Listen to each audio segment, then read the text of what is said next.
In my view, the United States of America has certain anchors which don't change in a dramatic manner simply because there is at the helm a president who is a Democrat or one who is a Republican.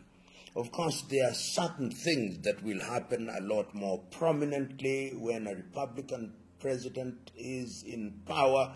You'll find that perhaps there is much more inclination towards big business. You'll find that immigration laws are perhaps enforced a lot more tightly. And you'll find that the rhetoric is a little bit different. And of course, when the Democrats are in power, they tend to be a lot more liberal, at least rhetorically, and therefore you expect that in certain things, in terms of taxation, there may be different, in terms of how they deal with the urbanization, in how they deal with immigrants, there may be difference. But in real terms, there are two sides of the same coin.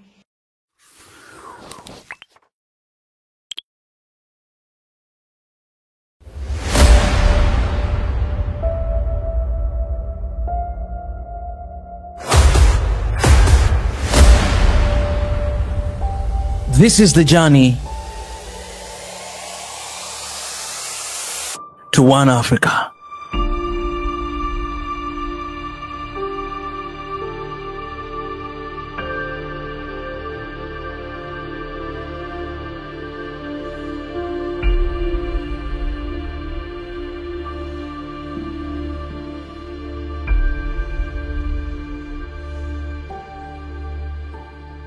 You know, I think the United States of America goes to polls on the 5th day of November 2024.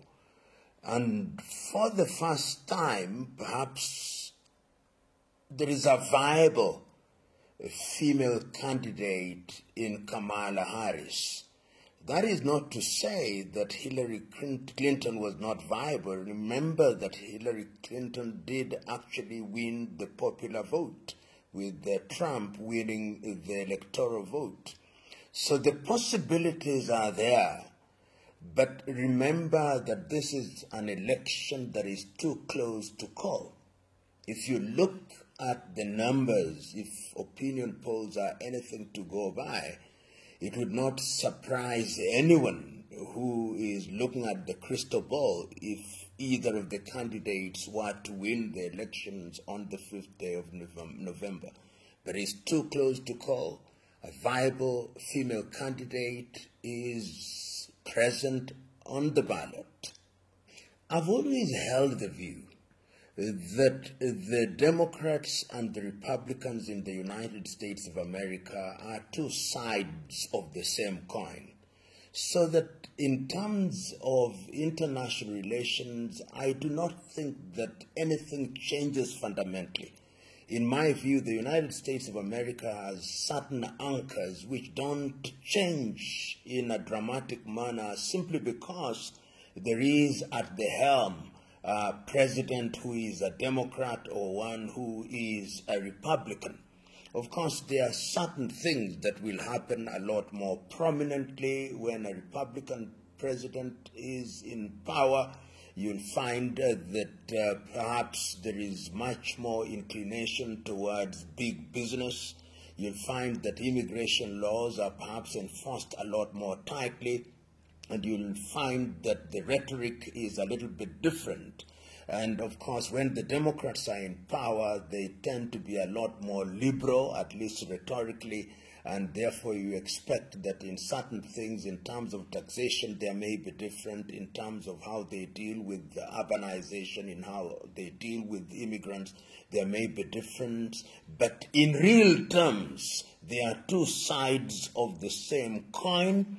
The United States of America still wants to be the hegemon in the world.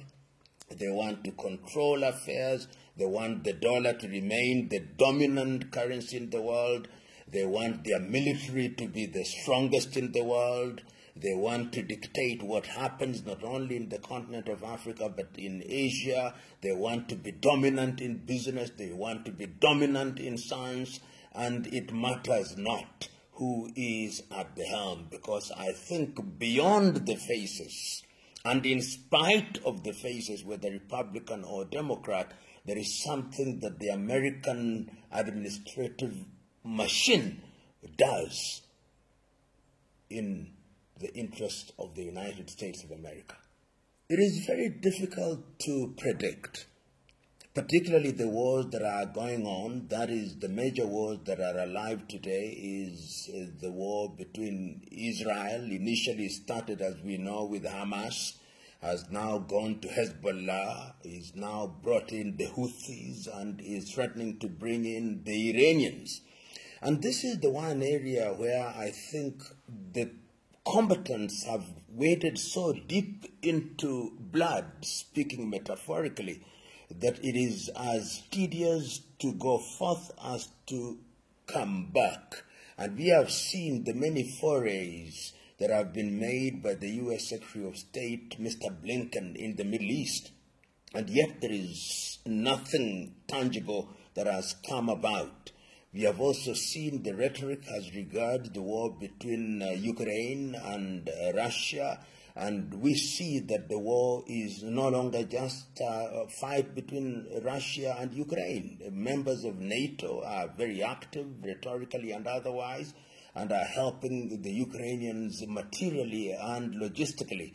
And of course, Trump argues and is on record as saying that he'll do everything in his power to bring the wars to an end. And of course, even Kamala Harris says the same thing. But I think things have shifted on the ground so very dramatically that it may not be as easy as one imagines. So one would say that Kamala Harris will continue with what is called the Biden approach, but she's on record as saying, I'm not going to be Biden's second term. I'm going to see things differently.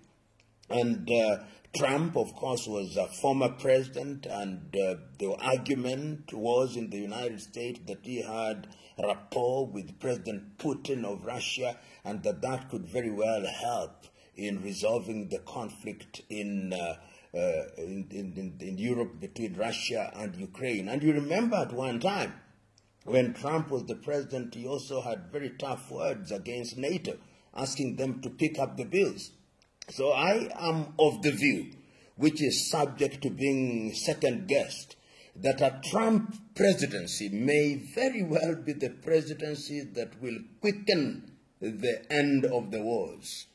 That is my own view. But easier said than done, one must be cautious in making such statements.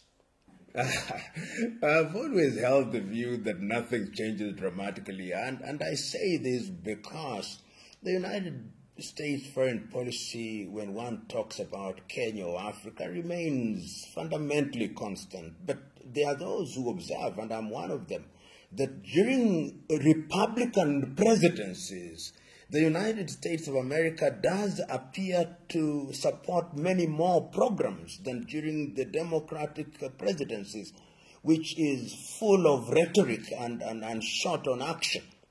And I am of the view that the United States of America is going to be very active in Africa as a reaction to China and Russia, and as a reaction to other players such as the Emiratis and the Turks. Take, for example, in the single area, the Belt and Road Bridge program that is being done by the Chinese. The Americans are already responding with what is called the Lobito Corridor, which is to build a railway from Lobito in Angola through to Zambia and the Democratic Republic of Congo for purpose of extraction of minerals. And of course, they will also be reacting to the presence of Russia in the Sahel region and the presence of China as one of the leading partners of many African countries. So one will begin to see once again Africa being a theater of contestation of different powers, and those powers are the United States of America. Of course, one sees that even France, and it's not lost on me that the French have actually announced that they'll have a meeting of the Francophonies in 2026 in Kenya. Beggars belief. I do not know why they should do that. Kenya is not a Francophonie. You've seen the British also through the Commonwealth becoming a lot more aggressive. The Turks are equally aggressive. The Emiratis are equally aggressive. The Chinese are a little bit more subtle. They don't make as much noise as others do, but you see them in different areas. So what is going to happen is that we are going to see a United States of America which thinks that is losing its grip, and therefore whoever wins, it is going to be a time for activity in the continent of Africa. The United States of America is a country that cannot be ignored. It still has the strongest economy in the world. It is hegemon militarily. It is a strong nation. Economically, it is a strong nation. And the reality of the world is that the law of the jungle is still alive and well, is survival of the fittest, the dying of the least suitable, and in truth, power still springs from the barrel of the gun. So we in the continent of Africa must pay attention. You remember that the United States of America has bases in a number of African countries, and going forward, we must define, particularly in the continent of Africa, we must define how we are going to engage with the United States of America. And my considered view is that a strong Africa will be able to engage in a much more creative and symbiotic way. A weak Africa will be manipulated by the United States of America, notwithstanding who is the president of that country after the 5th day of November, and of course after inauguration in the month of January 2025. You know, in Kenya specifically, we had a very interesting period when the Biden administration appeared to favor the administration of William Ruto in Kenya, and in a number of very visible ways. First of all, there was a state visit to the United States of America. Secondly, Kenya was made a non-member ally of NATO. But I think things have cooled down. So an administration, particularly a Republican administration, may very well revise that position or not revise it. Remember that Kenya remains strategically very important in the Eastern Africa region and in the Horn. And that is particularly so because many countries in this part of the world are threatened with some kind of conflict. You go to Somalia, there is still some conflict. You go to Ethiopia, there is still some animosity. Sudan, of course, we know what is happening there. South Sudan is also going through its own difficulties. So Kenya has major strategic value. And I believe that whoever is in government will want to engage Kenya as an anchor country in that regard for geopolitical and geostrategic reasons.